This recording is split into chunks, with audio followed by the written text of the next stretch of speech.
लाल बहादुर शास्त्री की अचानक मृत्यु ने सभी राजनीतिक अभिनेताओं को चौंका दिया था। देश सख्ते की स्थिति में था और केंद्र में एक और उत्तराधिकारी के चुनाव से जुड़ी चुनौतियों का पूरा एहसास नहीं कर पा रहा था। मुझे शास्त्री के ये शब्द याद आ रहे थे कि अगर वे 1-2 वर्षों में ही चल बसे तो इंदिरा गांधी ही प्रधानमंत्री होंगी। एक बार फिर प्रधानमंत्री के चयन की जिम्मेदारी कांग्रेस अध्यक्ष कामराज के कंधों पर आ पड़ी।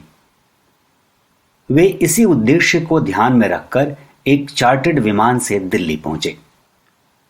उनके साथ उनके दुभाषिए आर वेंकटरमन भी थे, जो मद्रास राज्य के मुख्यमंत्री के रूप में उनके कार्यकाल के दिनों से ही उनके साथ जुड़े हुए थे। वेंकटरमन ने मुझे बताया कि विमान के उड़ान भरते ही कामराज सो गए। दिल्ली हवाई अड्डे पर उतरने से 15 मिनट पहले उनकी आंख खुली थी तो वे बोले, इंदिरा गांधी प्रधानमंत्री होंगी। मानो उन्होंने नींद में ही इस प्रश्न को सुलझा लिया हो। जब मैंने कामराज से जानना चाहा कि वे इस फैसले पर कैसे पहुंचे थे तो उन्होंने कहा, सिर्फ इंदिरा गांधी और गुलजारी लाल नंदा में से किसी एक को चुनने की बात थी। मेरे सहकर्मी, खासकर एन निजलिंगप्पा, जो तब मैसूर के मुख्यमंत्री थे, और इसके पाटिल, जो बंबई राज्य का प्रतिनिधित्व करते थे, नंदा के पक्ष में थे। लेकिन मुझे लगा कि वे इतने भ्रमित व्यक्ति थे कि वे देश को बर्बाद कर डालेंगे। इसलिए मैंने इंदिरा गांधी को चुनने का फैसला किया। कुछ क्षणों की खामोशी के बाद उन्होंने आगे जोड़ा, सभी लोग मुझे इस फैसले के खिलाफ नसीहत दे रहे थे। कृष्ण मेनन ने भी कहा कि मुझे उन पर इतना भरोसा नहीं करना चाहिए। फिर भी मुझे लगा कि वे नंदा से बेहतर थीं। कामराज सामूहिक नेतृत्व की उम्मीद कर रहे थे। मेरा ख्याल था इसके लिए वे एक सही चुनाव थी। उन्होंने बाद में अपनी गलती स्वीकार करते हुए कहा था, वे सारी ताकत अपने पास रखना चाहती थी, बल्कि सामूहिक नेतृत्व एक ऐसी चीज थी जो उन्हें कतई पसंद नहीं थी। उन्होंने प्रधानमंत्री के पद को सर्वशक्तिशाली बनाने पर पूरा जोर लगा दिया, जैसा कि स्वाभाविक भी था। उन्हें इसके लिए पुराने नेताओं से कड़ी टक्कर लेनी पड़ी। उनके विरोधियों की संख्या बढ़ती चली गई, खासकर पार्टी के वरिष्ठ नेताओं के गुट में। कुछ लोग उनकी योग्यता पर भी उंगली उठाने लगे। सूचना और प्रसारण मंत्री के रूप में उनके प्रदर्शन को ज्यादा से ज्यादा साधारण ठहराया जा रहा था। नेहरू के कार्यकाल के दौरान भी वे कई वरिष्ठ नेताओं का तिरस्कार कर चुकी थी। शास्त्री के कैबिनेट मंत्री रह चुके संजीव रेड्डी के अनुसार वे जब कांग्रेस अध्यक्ष थीं तो उन्हें पायदान से ज्यादा महत्व नहीं देती थी। पार्टी के दिग्गज नेताओं, जिन्हें ओल्ड गार्ड या सिंडिकेट कहा जाता था, का ख्याल था कि प्रधानमंत्री उनमें से ही कोई होना चाहिए था। लेकिन कौन? क्या कामराज? नमस्कार, मैं अनुरंजन झा बुक ट्यूब के एक और नए एपिसोड में आप सबका स्वागत करता हूं। आज मैं आप लोगों के लिए लेकर आया हूं एक दिलचस्प किताब जो प्रकाशित तो काफी पहले हुई है लेकिन आज भी मौजूद है। ये किताब किसी भी दौर में, किसी भी जमाने में पढ़ने लायक है। ये किताब है पत्रकारिता के पुरोधा कुलदीप नैयर की आत्मकथा, एक जिंदगी काफी नहीं। पहले इस किताब को कुलदीप नैयर ने अंग्रेजी में लिखा, बाद में 2016 में ही यह किताब हिंदी में प्रकाशित हुई। राजकमल प्रकाशन ने इसे प्रकाशित किया। 471 पेजों की इस किताब की कीमत है 499 रुपए, जो छूट के साथ अमेज़न पर उपलब्ध है।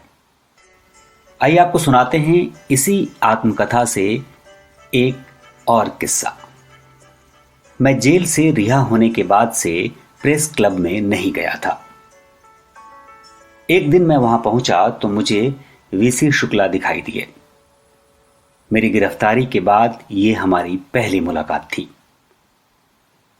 उन्होंने खुद ही मेरी गिरफ्तारी की बात छेड़ दी। वे अपनी सफाई देते हुए बोले कि उन्होंने इसे टालने की भरसक कोशिश की थी। मैंने उनके मुंह पर ही कह दिया कि मैं इसे मानने के लिए तैयार नहीं हूं। हम दोनों कभी काफी नजदीक रह चुके थे, लेकिन मेरी गिरफ्तारी ने हमारे बीच दूरियां पैदा कर दी। फिर भी उन्होंने कहा, कुलदीप, तुम्हें जो पब्लिसिटी मिली है उसका मोल लाखों में है। इसी बीच गृह राज्य मंत्री ओम मेहता से भी मेरी टक्कर हो गई। वे तब गृह मंत्रालय का पूरा काम देख रहे थे, क्योंकि गृह मंत्री ब्रह्मानंद रेड्डी संजय गांधी की खास मंडली में शामिल नहीं थे। उन्होंने व्यंग्य करते हुए पूछा, जेल का मजा लिया? मैंने कहा, पर आपकी जेलें इतनी गंदी क्यों हैं? उन्होंने हंसते हुए जवाब दिया, आपको अशोका होटल में भेजने का हमारा कतई इरादा नहीं था। मैं संजय गांधी की एक प्रेस कॉन्फ्रेंस में भी शामिल हुआ, जो बड़ी रुखी रुखी रही। इमरजेंसी ने इतना भय पैदा कर दिया था कि प्रेस वाले कुछ भी पूछने से डरते थे। कोई टेढ़ा प्रश्न पूछने की हिम्मत नहीं करता। मैं उनके सामने चुपचाप बैठा उन्हें देखता रहा। उनमें गजब का आत्मविश्वास झलक रहा था। वे ऐसे व्यक्ति नहीं लगते थे जो अपनी ज्यादतियों को लेकर जरा भी पछतावा महसूस करे। प्रेस पर लगभग पूरे नियंत्रण के बावजूद वीसी शुक्ला पूरे अखबार उद्योग की पुनर्संरचना की बात कर रहे थे, ताकि उसे लोगों, समाज और देश के प्रति ज्यादा जवाबदेह बनाया जा सके। वे कोई ऐसी अस्थायी व्यवस्था चाहते थे जिससे इमरजेंसी हटने के बाद भी अखबार सीधी पटरी पर चलते रहें। इसी उद्देश्य को ध्यान में रखकर अंग्रेजी की दो प्रमुख न्यूज एजेंसियों पीटीआई और यूएनआई को, इसी तरह हिंदी की दो प्रमुख न्यूज एजेंसियों हिंदुस्तान समाचार और समाचार भारती को एक साथ जोड़ने की जरूरत महसूस की जाने लगी।